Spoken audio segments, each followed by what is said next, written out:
Après une expérience dans la banque et le marketing, il se lance dans l'entrepreneuriat et crée finance-tes-études.com, un mécanisme qui permet de mettre en relation les jeunes et les banques. Bonjour Christian. Bonjour. Alors Christian, finance-tes-études.com a dû améliorer la vie de milliers d'étudiants. Est-ce que tu peux nous en dire plus sur cette belle mécanique ? En effet, les étudiants sont considérés comme étant pauvres parce qu'ils n'ont pas de revenus. Mais en revanche, on peut considérer également qu'ils sont riches parce que ce qui compte, c'est la somme des revenus futurs qu'ils vont générer durant leur vie professionnelle. Et finance-tes-études.com est un mécanisme qui leur permet de faire une demande de financement en ligne. On collecte les demandes de financement, on interroge les banques et on revient vers l'étudiant avec la meilleure offre du marché. Donc c'est une sorte de courtier du prêt bancaire pour étudiants ? Exactement, c'est le premier courtier Internet spécialiste des prêts bancaires pour étudiants et ce service existe depuis 3 ans. Et d'où est venue l'idée ? Alors l'idée m'est venue de manière très simple. J'ai donné des cours dans une école de commerce, des cours de marketing bancaire et les étudiants ne cessaient de m'interroger sur les offres des banques. Par exemple, les questions qui revenaient de manière récurrente, comment fait-on pour choisir une banque ? Comment fait-on pour choisir son crédit étudiant ?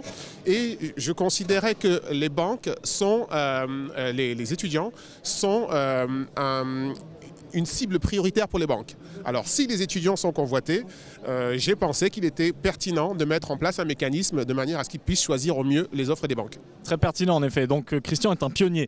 Alors Christian, toi ta vision c'est, je cite, devenir le leader du financement des étudiants afin qu'ils puissent accéder à leurs ambitions sans contraintes financières. Quel est ton moteur profond sur ce projet ?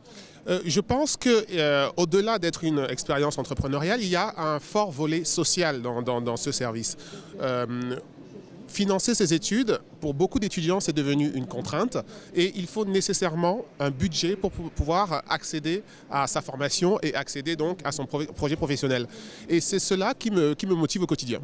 Ok, donc tu y trouves beaucoup d'enthousiasme, tu y puises beaucoup d'énergie, mais tu fais aussi autre chose puisqu'en marge de ton activité professionnelle, tu travailles à faire connaître les startups d'Afrique les plus prometteuses. Peux-tu nous en dire un peu plus sur ce sujet ? Alors cette histoire, en fait, elle a débuté lorsque j'ai commencé à voyager dans plusieurs pays africains. J'ai rencontré des jeunes entrepreneurs qui ne cessaient de me dire « Christian, tu as eu la chance en France de rencontrer des business angels qui ont cru en ton idée et on aimerait pouvoir bénéficier d'un service de financement identique en Afrique. » Et donc j'ai eu l'idée, donc tout simplement, de mettre en place un mécanisme qui permet à des startups africaines de pouvoir être visibles auprès des médias et d'investisseurs potentiels. Et ça s'appelle My African Startup.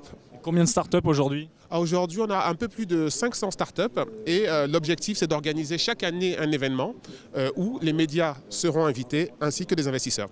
Est-ce que les startups africaines les start-upers africains, les entrepreneurs africains ont dans leur état d'esprit quelque chose en plus peut-être qui peut faire la différence compétitivement ? Je pense qu'ils ont la niaque. Non, je pense qu'ils ont la niaque et je pense aussi qu'une de leurs préoccupations, c'est d'apporter des réponses à des problèmes sociaux et locaux. Et en ce sens, ils utilisent les innovations et la technologie pour apporter ces réponses qui sont appropriées. Merci Christian. Merci. Perfect.